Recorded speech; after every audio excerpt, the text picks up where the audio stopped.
And that's where the nervous system comes in. I think mainstream people talk about healing the nervous system. And again, it's like that difference between now rebuilding after you've burnt it out versus how do we even avoid getting there? How do we expand our capacity to make more money, be more wealthy people? And that's if you can get into that, like, okay, my mind says it's all in. I've read the things, I'm ready to do it. But my body's like, nope, we're not doing this.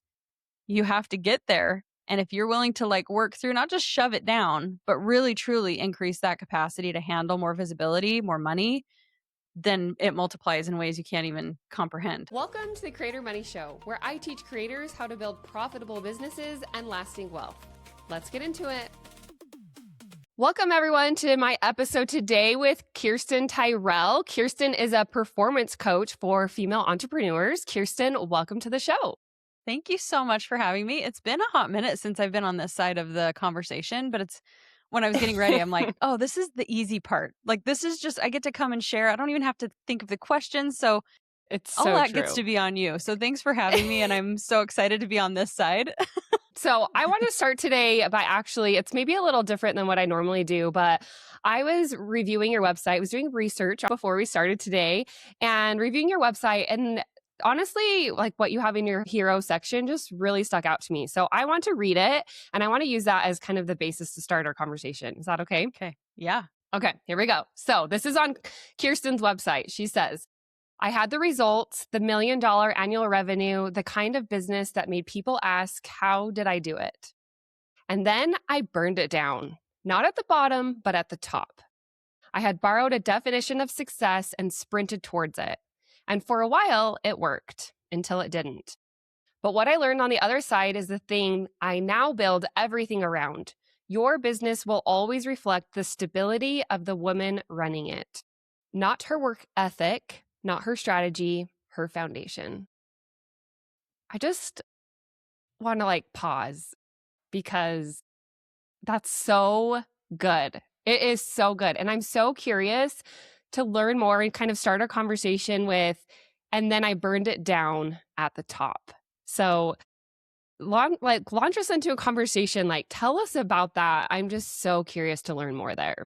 Yeah. It's kind of well, what is the right descriptive word for it? I want to say it's kind of a gritty story and it feels like it was so recent, but it was also a long time ago. And it's always a weird one to tell because it was not an unconventional way, but I had success in a way that very few people ever experience it. And it wasn't from what I do now, right? It wasn't like a coaching business. It wasn't a product driven business of my own.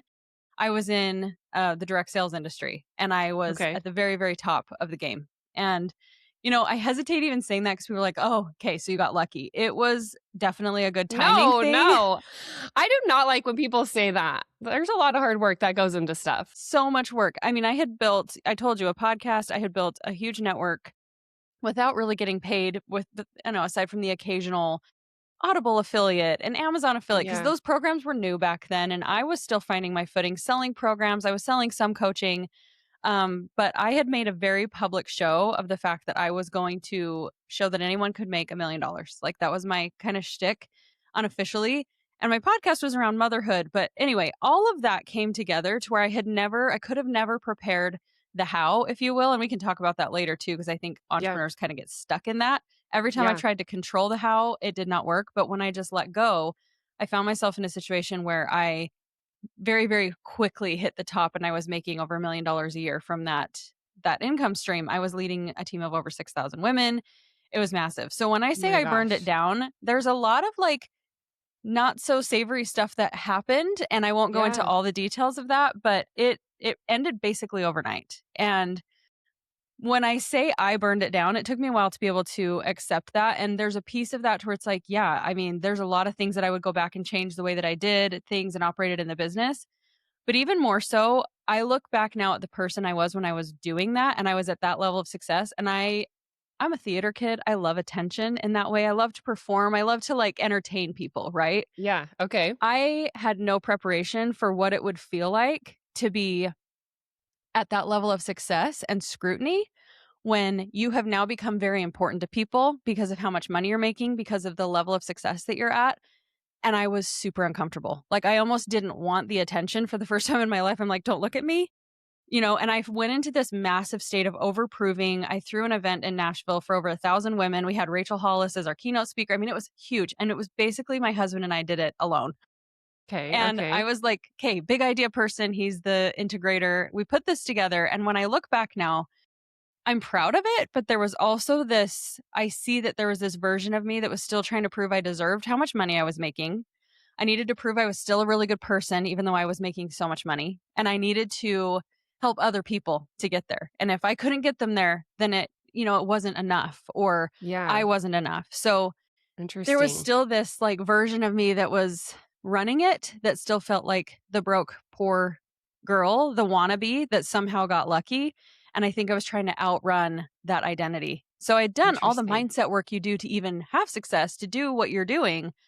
But there was a huge block in like totally aligning with that level of success. And so, yes, I burned a lot of that down through behaviors, through literally saying things to my husband like, should we need an exit strategy? Like, what should we do? Like, how do I get out of this? This is golden handcuffs. Like, making that much money. And I was so miserable, and there was an emptiness and a hollowness. And so, I was even asking, like, I'm LDS and we, study the law of consecration. I was like, do we start living it now? Do we donate 95%? Like, is it bad to have this much money? Calling friends and being like, am I a terrible person if I buy a Tesla? So, like, that's where my headspace was at. I'm not, still have that Tesla, by the way. But I was so unacclimated, I guess, if that's even a word, to that lifestyle and that level of visibility, importance, if you will. Like, my Yeah. friendship circles changed. I no longer knew if people wanted to be my friend because they liked me or because I was now important. So it was Yeah. very confusing. And I'd see now that I went back to a state of what was comfortable because that was so uncomfortable. So that's kind of like the Yeah. very long story shortened down. So, do you mind if we dive in a little deeper to a couple of things you said? I don't want to make you feel Yeah. uncomfortable, but No, you're good. I just want to unpack that a little more because I think it's so important. Actually, I think what you're talking about now is the video that I found you on TikTok. And it was this video you were talking about how you had someone, I'm going to actually look at my notes. You had someone, making $1 million sales month. They're so successful and they knew they could be successful, but they ultimately finally got there and it felt like overnight. And then all of a sudden they like don't know how to feel. They don't know what to Yes. do when like this success comes overnight and it happens to them. And as this podcast is for creators and for influencers and for people who experience that overnight success, I mean, it sounds like you've lived it. So, Yeah. like, talk to me about like that uncomfortable feeling of, I want to burn it down. I want to give 95% of it away. Let's go buy the Tesla. Do you feel like, and now looking back, like, what was the reason why? Was just like, I don't deserve this? Was it like, what was the reasons why you were like, yeah, I can't do this? Is it, Mhm. talk to me more about like Yeah. what that feeling was. Obviously, I've studied a lot more now and I work with Yeah. people and I see the signs. And I think what's beautiful about this that I can learn and what I'm able to help people is avoiding and kind of seeing the signs. We talk about burnout and we talk about nervous system and healing it. But now where I like to meet people is sometimes even when they're at their high. Like, I love when a coach hires me and she kind of thinks that we are going to, well, not a coach, a client hires me to coach her. And she thinks that we're here to just scale it, make more money. But I'm also able to say, the promise with this is not just more money, more revenue. Like, I'm going to ensure through some of the tools that I'm going to teach you that you don't get to that point and feel like it wasn't enough, or like you no longer have a relationships with your family, or any of those things that happen as a result of burning yourself out. And so for me, if I look back on that time of why, I think I kind of mentioned it a little bit. It's that misalignment with, you're still kind of acting. I think about it as like playing house, Like, I Yeah. have the money, I have the proof. This isn't just pretend, but I feel like I'm pretending. I feel like any given point, people are going to see that I don't actually deserve this. I think a lot of it was worthiness, a lot of feeling like I deserved that. I think there's a lot of religious undertones in that. And I'm not blaming the religion. I think it just gets interpreted this way when we feel like, oh, I'm not humble. Like, I was Yeah. Yeah. constantly Yeah. worried that people were going to think I was something that I'm not, that I'm egotistical now, that I'm not humble, that I'm not a good person. So I Yeah. think it's when your values kind of clash. And also, you have to look at the root story of, what did I always seen about wealthy, successful people? Look what's dictated in media. Like look at movies. When somebody chooses their career and they make a ton of money, a lot of times their personal relationships fall apart. They now get depicted as this like money hungry, successful, terrible Yep. person. So I think that was like the belief that I had. That was the narrative I had, that when you're this successful, these bad things are associated with it. And I was trying to Interesting. fight that and overprove that I wasn't going to be that. Yeah. I also think there's a level of stewardship. I think I made a video about this one time on TikTok, actually. There was a woman in my church who talked about how her husband's business started doing well. And she said, oh, I like did not want to be a steward over that much wealth. And at the time I remember being like, wow, like what a big problem to have, too much money. And how am I going to manage it? But in two parts to this, that story got embedded in there. So what did I now experience? It's like I was looking for that, right? Oh, when you have a lot of money, it becomes stressful to steward that much money. Now I believe that that's going to happen for me too. But also, even if I had never heard that, it is true if you did not grow up with that level of managing money, or, I mean, really, Yeah. most people don't know how to manage any amount of money. We're not really taught that Yes. in most Yes. families, right? That's It's a why I have a taboo job. topic. Exactly. That's why you have a job. We are not taught. And so, even on an emotional level, we are so uncomfortable with it. We want to avoid it. And so, yeah, I think that was a lot of where that also was coming from, was just this hard wiring of like, oh, money is hard, money is Yeah. big. And even my husband Okay. kind of had this attitude of like, what are we supposed to do? Because this is so much. And so there was almost this element of we didn't even want to save it. We just wanted to spend it because then it didn't have to be so big in the bank account, We Interest. weren't consciously Really? doing this. Yeah. That is so fascinating. Tell me Yep. more about that. Like, Oh, let's just spend it all so we don't even yeah. see it there. Like, And yeah, were go we in having deeper. conversations like that? No, we weren't like, well, let's just spend it because I don't want to figure it out. But it was almost like this energy too. And I want to say something I've realized is we're kind of in, this is a little tangent, but we're in the Wild West where never in the history of humanity has there been this much opportunity for this many people to make this much money, So right? true. Like we have So more true. millionaires being literally born overnight, where you probably saw on TikTok, is it Jessie Jean? Is that her name? She Yep. just had Oh, a Ivan, $1.2 we million literally, launch. we launched at the same time, like her TikTok channel and mine. And I've been like, man, she's crushing it. Yeah, Me, not so much, she is. maybe. So, Oh, no, but it's amazing. we all have our seasons and times when it kind of Yes. clicks. You will have your overnight success just like I did, just like a lot of people. If you stay in the game, it just the moment hits. But I think because that is possible for more people, we have not only first generation entrepreneurs, but first generation online entrepreneurs, first generation content creation entrepreneurs, right? Like Yeah. this has never existed. So why would we think that we are equipped with the internal tools to handle a whole new level of lifestyle, a whole new level of being that has never been modeled to us before? Wealth has always been for that group of people, right? Like Yeah. Yeah. why would we know how to do this? Nobody's taught it to us. Nobody's modeled it. So we are the generation that now has to kind of teach and set that tone and now become the examples to the upcoming generations. Because for my kids, it's not going to be weird. I still watch my mom and her generation be like, how do people have so much money? And I'm like, have you been online? Like, do you think these people Yeah. are like getting paid $15 a month? They're making millions of dollars. So there's just an adjustment phase that I think we're in. And now that I see so many women who have either burned out or like me, maybe burned a business down or sabotage that business, sabotage success, there's a whole new wave of those same women that I kind of came up with in business that are now preaching the exact same message. Like Mm. success isn't worth it if you lose all this in the process. And it's not supposed to feel this way. You should not be burning out your nervous system in the name of making more money. And so we're kind of on this new wave. And I'm grateful that So exists because fascinating. what we did before was kind of stupid and toxic, but we didn't know any better. It's fine. It's fine. It's fine, right? Well, Yeah. I love that is a perfect transition into something else on your website I wanted to bring up today. And kind of where I want to take this conversation to is you said when the foundation is solid, when you have a vision that's yours, an identity that doesn't need external proof. I love that. Like so much I think of how we were raised, us 80s, 90s babies, right? Yes. We're like needing validated. A lot of what you've said today is like, I'm worried what everyone else thought of me and I needed to prove to everybody else this external validation, right, was so important. So I love that you say that. You don't need external proof and a nervous system that can hold what you're building like so powerful in that, like your nervous system, can it hold? Can it withstand? Can it help you? Like you can mentally get to that level of success, but do you feel like you deserve it, right? You're talking about that as well. Like you didn't think you deserved it and you didn't feel like you were worthy of it. And therefore, I love that you said, I burned it down instead of burning out, right? I think those are two separate things that you don't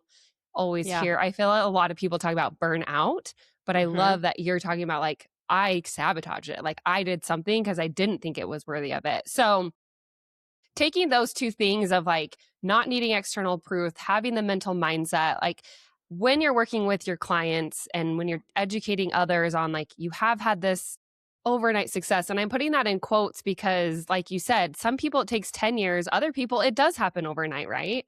But all of a sudden you're making this money. Like, how do you help your clients? What are kind of the first things that you work through to help them be ready for that? You named them. And I would say, like, I've kind of been working to solidify this, and I really love where I've landed with it kind of as a framework. And we have to establish a money floor. So, this is where even some of the work that you do exists. I think sometimes we jump into this blindly and we really have no idea what our actual needs are, what our actually like desires are for money, and what our relationship is with money. And so Oh being my able gosh, it's to so true. It's it's so true, crazy. right? And it's So, sad that, sorry, quick pause. no, Like, yeah. it's sad that I think some advisors or some professionals don't know how to help clients figure that out, and others do.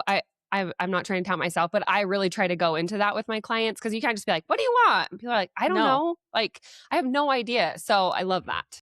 Yeah, because that is the case with most of my clients. It takes a minute, but that's usually early on in the call. We figure out like what is it that you want money for? Like, and I know this might sound like just a simple what's your why exercise.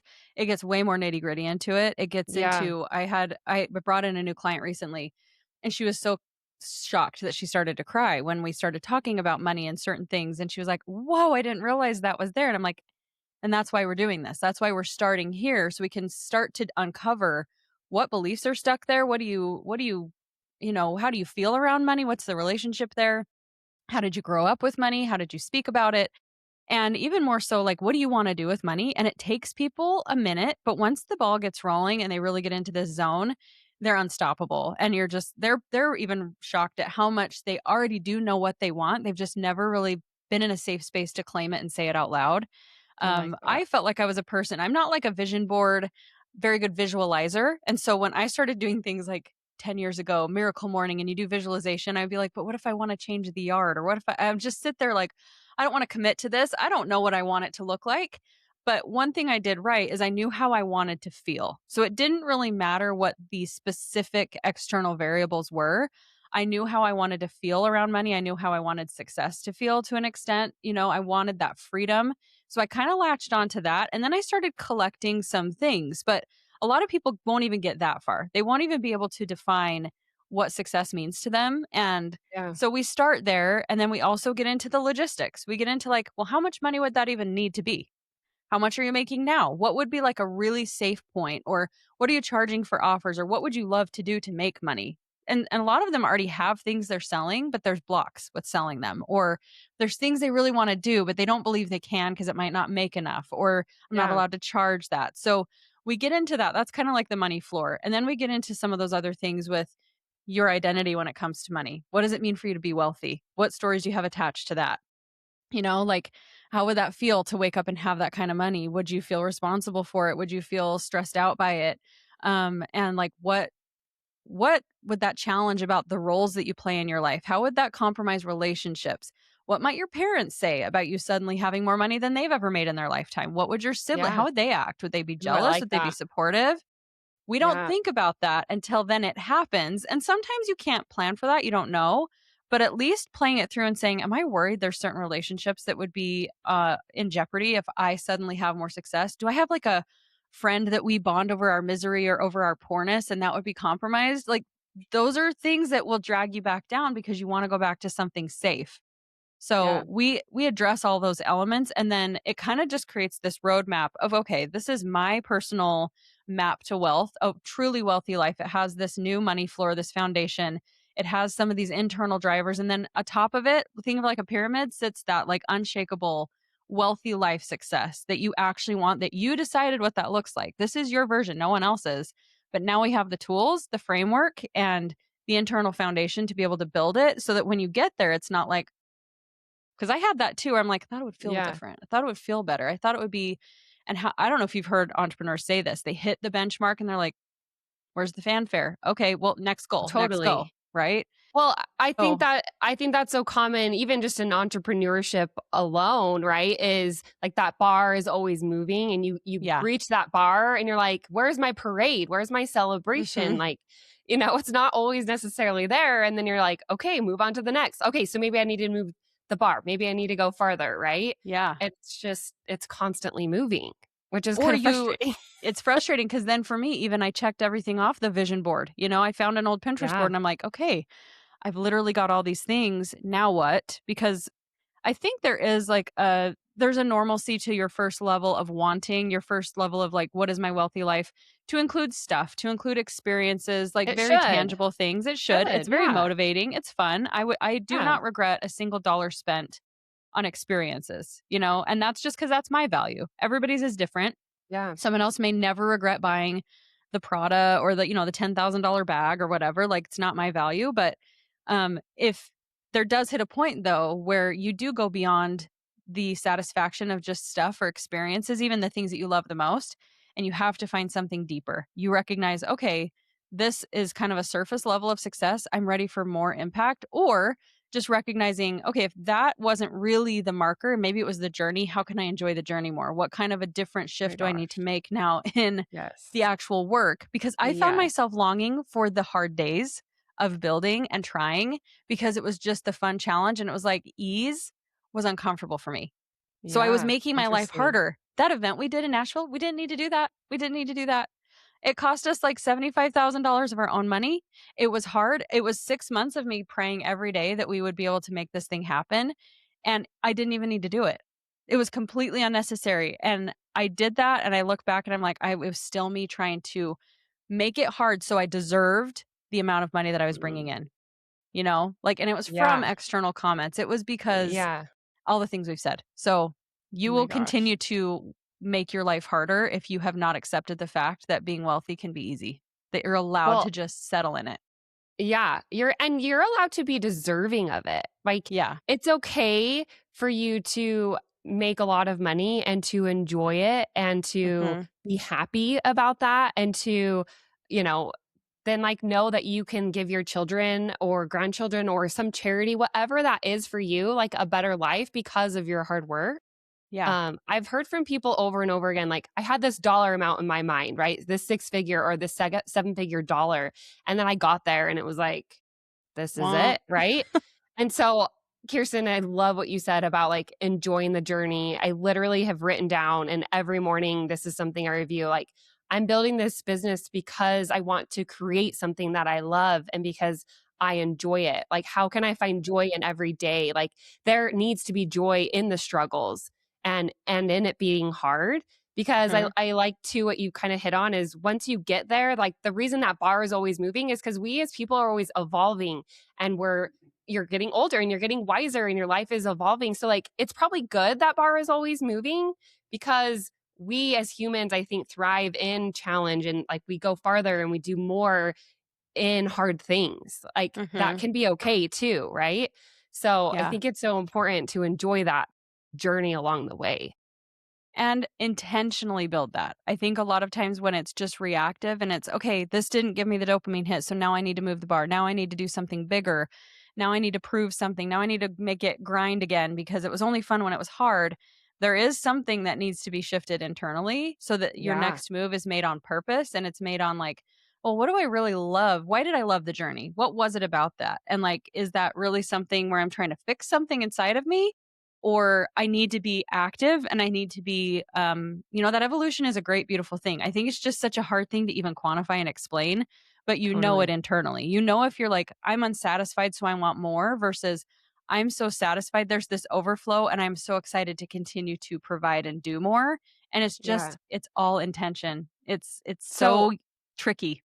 that's my favorite word right now is intention. It's like honestly my favorite word. So how do you help entrepreneurs like build with intention? Like make for sure they're building what they want and not what they think that everyone else Mhm. like wants them to build, right? Because I think Yeah. that when you build what you want, then you look back in 10 years, you're still happy in 10 years. But I've heard so many people, they look back 10 years later and they're like, I don't even like what I literally built it and I'm not even happy with it. So Yeah. how do you do that? I think it's constantly auditing where you're at, and not in terms of like the way you audit your metrics and your business and your KPIs and blah blah blah. It's really auditing yourself, because you know how I said like your foundation is really what dictates the success of the business, but it's also like the business plays into your personal satisfaction. So you have to audit yourself and say, am I still loving what I'm doing? And those tools I talked about where like you're establishing that money floor, that foundation, even as you make more, you need to revisit this, because now we're bringing Mm, in multiple seven figures. Is there more we want to do with this money so that it doesn't just feel like more overwhelming? You're constantly having to reassess, constantly reassessing new vision. Like, what is my life? How do I want it to look? Your family is always evolving. External things are always changing. And so it's making sure that you're checking in with that seasonally. My clients should be doing this. We should have kind of that annual plan, quarterly, looking at what needs to shift, what needs to evolve. What have I done now? I've tested it out. I think we sometimes think it's absolute. We have to do it this way. Even a mhm. person running a company, they might have initially loved a certain thing that they did in the business, and now they don't love it because they're not really in the genius zone. So we hire someone to step in to do that. So even though what I coach on a lot is the internal stuff, Yeah. it very much goes in tandem with the strategy. We don't just talk in a vacuum about, well, how did you feel that one time your mom told you that money doesn't grow on trees? It comes up because we're looking at, why am I not firing this person? They're not showing up. They're not doing what they need to do. Or why do I keep investing in this and this and this? Like, I'm spread so thin. Okay, well, where's that coming from? And we find the connection and the tie. And we're constantly realizing there's always work to do there. There's always new beliefs. There's always stuff that we kind of revert into. So I think it's just awareness and presence with your business, with yourself, and checking in and not thinking, Yeah. oh, we've got the roadmap for 10 years. You got the roadmap, but it's okay to come in and make pivots and adjustments as you change, as the business changes, as your goals change. It's okay for you to be like, I thought I wanted, I'll give you an example. Now, what I do instead of going for years thinking working towards a goal, it's actually, I will do like alignment journaling. So it's a little bit of like Okay. manifestation. But if Yeah. I have an idea, let's say that I love Hawaii. So when I was there actually I went last year for my birthday, and I journaled and I was like, I live in Hawaii, and sat with it for a minute, and then I scribbled it out. I'm like, nope, I do not want to live in Hawaii. I visit Hawaii every single year. That feels better Mm. because I allow myself to play it through. And I tell my clients, it's like trying on an outfit. Just put it on, see how it feels, see if you like it. What would you adjust? What would you change? It doesn't have to be set in stone, Yeah. and you can play it through, see if it's actually what you want. And then that will determine, you know what, not even just because of logistically, I can't. I don't look at it as, oh, I could never afford that, or where would we even live? It's not the details, the nitty gritty. It's, would I want the lifestyle of someone living in Hawaii? Would this match with my other values? Would this lend Yeah. itself Yeah. to a Yeah. great, satisfaction for my family? Would this be good for my marriage?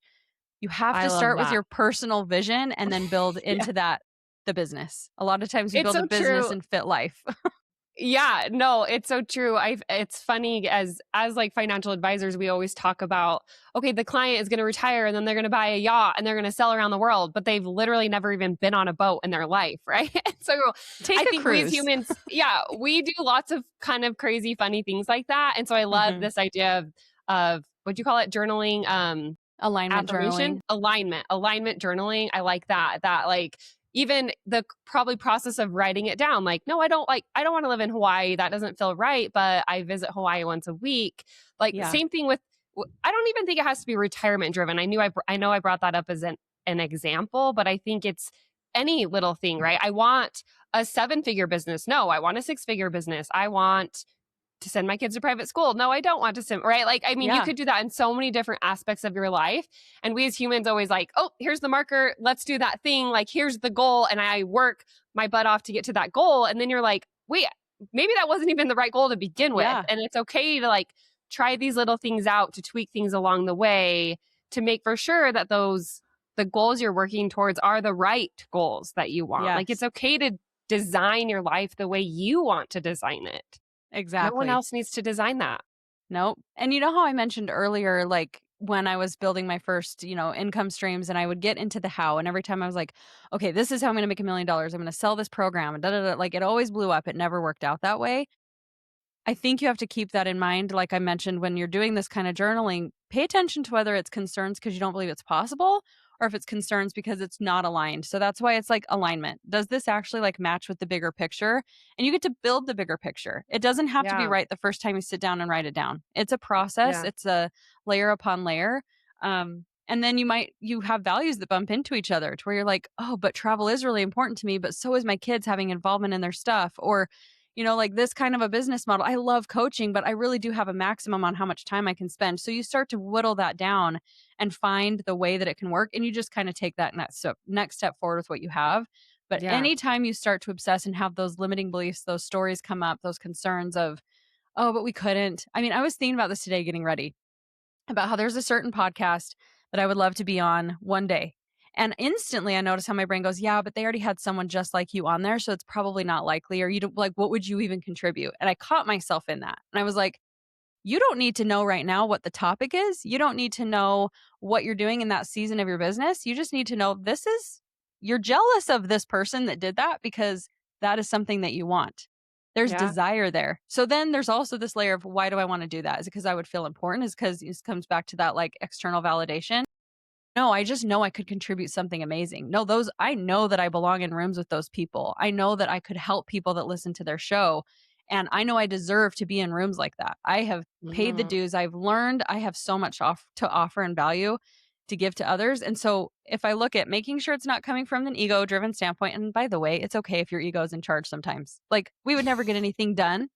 There is very low motivation if you don't have some ego. Yes. There's a healthy amount of Yeah. it. Because Yes. the opposite of Especially that, as women, right? Like I yes, would I would argue all women, like, please have some ego, right? have some. Because we often don't have Yes. any.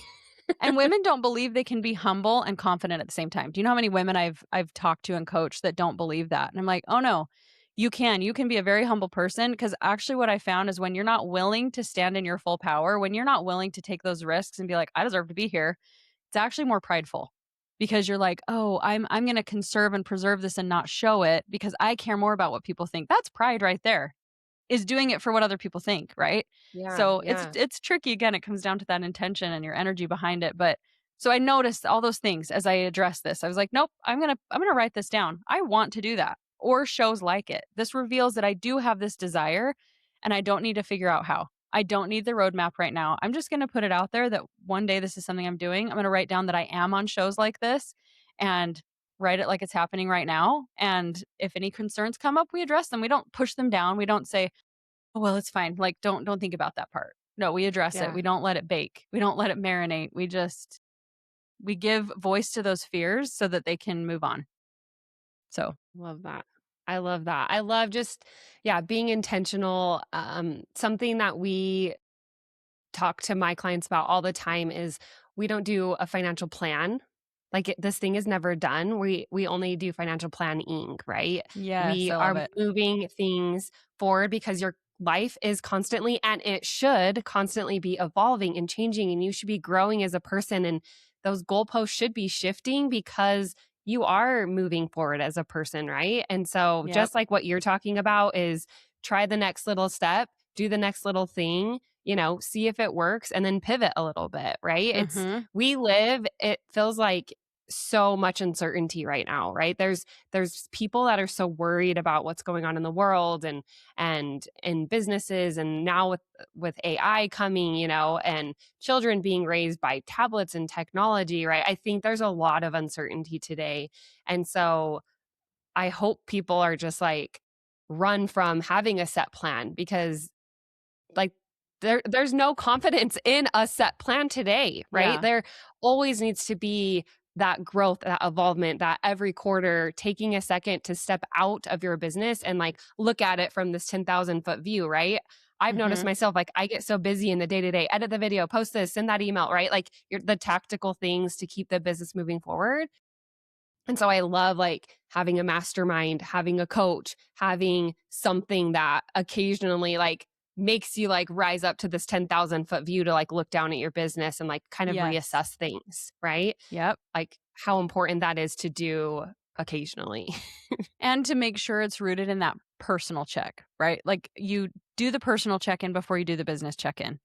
And really see, Ooh, like, is yeah. there anything in this that I'm starting to not want to show up for work. I'm starting to procrastinate some things. I'm starting to avoid certain conversations. I'm starting to resent certain things. Why? What am I not filling up here on a personal layer? Like, what is it that, there's a new level, a new breakthrough that I might be experiencing where it was easy to kind of put my head down and do the grind.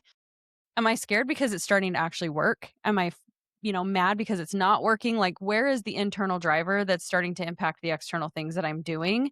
And so, if you can pay attention to that, like every time my clients are tempted to just look at the external stuff and be like, why is this not working? I will try to meet them there and we will look, and it always comes back to what's going on in here? What is going on in here? Oh my Like, why gosh. are you feeling that way? I have a client that I've worked with for almost a year. She started she was a little outlier to my normal people I work with, where she had certifications and she was ready to rock, but she had nothing built yet. I'm talking ground Mm, zero, no offers, no audience, no awareness of social media, how to use it.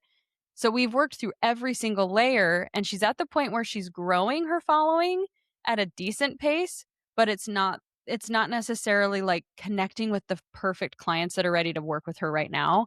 yeah. And what are we finding? She's still afraid to share her story in there. She's still afraid to connect. She will talk about the facts as an expert, but there is a lack of connection, and it boils down to I don't even know my full story. I don't know if I'm worthy to share this. I can't let people see this and this and this. It's like if we can't break through that, it doesn't matter how many strategies you try. It doesn't matter how many hook banks that we work through. It you are missing from the equation. So it applies to every single piece, and that's what I think you Yeah. have to look at, because then you never get to a point where you're like, I hate my business and I want to burn it down. You stay Yeah. connected to it because you stay connected to yourself. Yeah. Well, that authenticity is so important today, right? Mhm. Even more. And I think, in your client's example, it sounds like that's what people are missing from her, right? Is that Mhm. authenticity, that showing up, that vulnerability of being herself and like letting people see her and Mhm. maybe why it's not connecting. And that's what everyone says too, that works, right? When you're able to show up authentically, like people want to see you, your Mhm. quirks, like who you are. And I'm loving that we're going more into that today of like be you, like be authentically you and own it and like Yeah. and And not a curated version of that. The actual yeah. you. The Well, and weird that's you. hard because we're taught It is to so hide it, hard. right? Our whole life, like you said, 80s and 90s kids, it was so much like your whole survival really hinged on whether you were accepted. And now you get accepted for like being unique. And I think it's a Yeah, really hard habit for us to break when our whole entire totally. upbringing was about fitting in. And it still Yeah. is, it always will be. But I just think that now to fit in, you don't really have to try as hard in certain ways as we did. So it's like unlearning all of that programming that It's kept us true. safe. And that's where the nervous system comes in again. I think mainstream people talk about healing the nervous system. And again, it's like that difference between now rebuilding after you've burnt it out versus how do we even avoid getting there? How do we expand our capacity to make more money, be more wealthy people? And that's if you can get into that, like, okay, my body says it's all in, or my mind says it's all in. I've read the things, I'm ready to do it. But my body's like, nope, we're not doing this. You have to get there. And if you're Yeah. willing to like work through, not just shove it down, but really truly increase that capacity to handle more visibility, more money, Yeah. then it multiplies in ways you can't even comprehend. Oh my gosh. So good. So many good nuggets here. I loved this conversation the whole time. I just felt like my jaw was open listening to every word you had to say. So You're so thank sweet. you. I loved it so much. So, Kirsten, if people want to find you, kind of where's the best ways that they can reach out to you? I think everything's under my name. So you can go to my website, kirstentyrell.com. My spelling is weird, so just check. I'm sure you'll have show notes. But Yeah. yeah, Instagram, TikTok, very, very little on YouTube. But TikTok and Instagram are probably the key place. You'll see a lot of the same Sweet. content, but it's fun. Good space over Awesome. there to connect. And any like final words, like anything that you're feeling like, oh, I just want to leave the listeners with this, like any last words? I will say I just had this in the back of my mind as we've been talking because and not to toot my horn, but to say this is so possible because I think it's easy to listen to this and be like, okay, well, I don't believe that there's a world in which I could ever just feel completely calm in my business. There's always going to be a fire to put out. There's always going to be Yeah. something. I'm always going to be nervous, right? To be on a podcast. Yeah. And I think about this is a credit to you as a great host, but also like the calm that I've been sitting here. There've been so many times I've gotten on and I just feel like, okay, I have to be on. What am I going to talk about? There does get to a season, and it comes from, working and learning and becoming better at your craft, but a lot of that is like a decision that can be made, that I am okay being where I am. I know enough. I am enough. I am just the right amount. I know my stuff. I'm worth listening to. Those are things that I write every day, and they work because I'm sitting here, not one single nerve. I feel so at peace and so comfortable. I don't worry that things are going to come out wrong. I don't worry that I don't know what I'm talking about, So Yeah. that is probably more of the testimonials that I love about my clients when they're like, oh, I see now. Oh my gosh, running my business feels so much better.